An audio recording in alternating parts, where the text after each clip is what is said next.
भारत जोडो अभियान ही एक जनचळवळ आहे.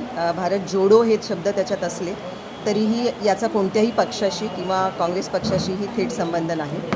पण आज देशामध्ये जे भारतीय जनता पक्षाचं सरकार आहे ते लोकशाही संपवू पाहतं आहे. संविधानातली जी मूल्य आहेत त्या मूल्यांना पायदळी तुडवलं जाताना आपण पाहतो आहे आणि लोकशाही संपवण्याकडे आणि संविधान संपवण्याकडे त्यांची वाटचाल सुरू आहे. अशा परिस्थितीमध्ये सामान्य नागरिक म्हणून आपली काही जबाबदारी आहे असं मानणारे अनेक नागरिक जनचळवळीतले कार्यकर्ते आम्ही एकत्र आलेलो आहोत आणि भारत जोडो अभियान हे उभं राहिलं आहे. आणि 2024ची निवडणूक ही संविधान टिकवण्यासाठी अत्यंत निर्णायक निवडणूक आहे. त्यामुळे या निवडणुकीमध्ये आम्ही सक्रियपणे उतरलेलो आहोत. देशभरात 125 लोकसभा मतदारसंघात आणि महाराष्ट्रात 23 मतदारसंघामध्ये आम्ही काम करतो आहोत आणि ते विचार घेऊन जाण्याचं काम आहे. आणि आम्ही मतदारांना हे आवाहन करतो आहे की या निवडणुकीमध्ये कोणत्याही उमेदवाराला मतदान करण्यापेक्षा हे मतदान संविधानासाठी असणार आहे, लोकशाही वाचवण्यासाठी असणार आहे. त्यामुळे लोकशाही विरोधी शक्तींना निवडून निवडून येतील अशा प्रकारे मतदान करू नका. त्यांचा पाडाव करणं हे या निवडणुकीतलं उद्दिष्ट आहे आणि ते उद्दिष्ट समोर ठेवून असंख्य कार्यकर्ते, हजारो कार्यकर्ते महाराष्ट्रात कामाला लागलेले आहेत आणि विविध पातळ्यांवर आमचं काम चालू आहे. इंडिया आघाडी आणि महाराष्ट्रातली महाविकास आघाडी याच्यात जे पक्ष सहभागी आहेत त्या पक्षांबरोबर समन्वयाने हे काम चालू आहे.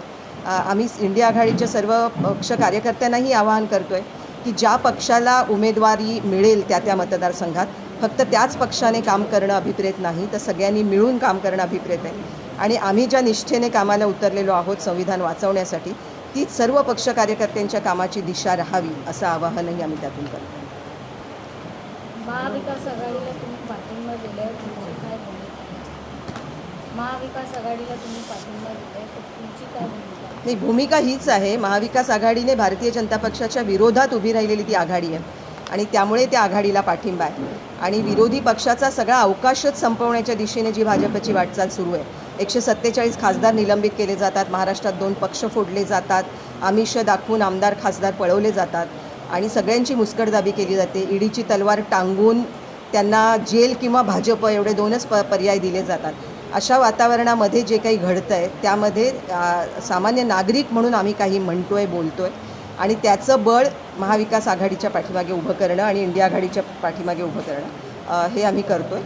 पण आज याच्याबरोबर धोरण हे आहे की हे फक्त निवडणुकीपुरतं काम नाही आहे. याच्यामध्ये निवडणुकांमध्ये महाविकास आघाडी किंवा इंडिया आघाडीचं सरकार आलं तरीही जनचळवळींची भूमिका ही कायम विरोधी पक्षाची असेल, ती आम्ही त्यानंतरही बजावू आणि सरकारवर अंकुश ठेवणं हे संविधानिक नागरिकांचं जे उद्देश आहे त्या उद्देशाला धरूनच आमची वाटचाल आहे. आणि या सामाजिक संघटना ह्या ज्या आल्या आहेत ना ह्या आंदोलनामध्ये, याचं एक महत्त्वाचं कारण हे आहे की ज्या समूहांबरोबर आम्ही काम करतो, आदिवासी, दलित, कष्टकरी, कामगार, मछुआरे, मुस्लिम, या सगळ्या कम्युनिटीमध्ये ऑलरेडी ह्या भारतीय जनता पक्षाच्या केंद्र सरकारमध्ये एवढा असंतोष आहे.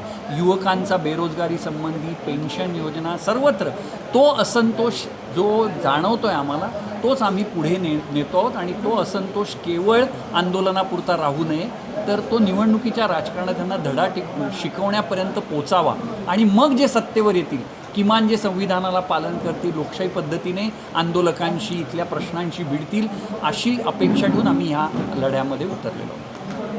सर, तुम्हाला सर्व पुरोगामी एकत्र येऊन तुम्ही लढा देतात संविधान वाचवण्यासाठी, परंतु संविधान वाचवण्यासाठी एक कार्यरत असणारे प्रकाश आंबेडकर यांची बहुजन आघाडी इंडिया अलायन्समध्ये त्यांनी प्रवेश केला नाही किंवा त्यांना पाठिंबा नाही, तर अशा वेळेस तुमचे सर्व प्रयत्न व्यर्थ जाणार नाही आहेत असं वाटतं? नाही, आमचा मतदारांच्या सुज्ञपणावर विश्वास आहे आणि भाजपचा पाडाव करण्यासाठी कोणत्या उमेदवाराला मतदान केलं पाहिजे हाच एकमेव निकष समोर ठेवून मतदान करतील असा आम्हाला विश्वास आहे आणि तसं आमचं आवाहन आहे.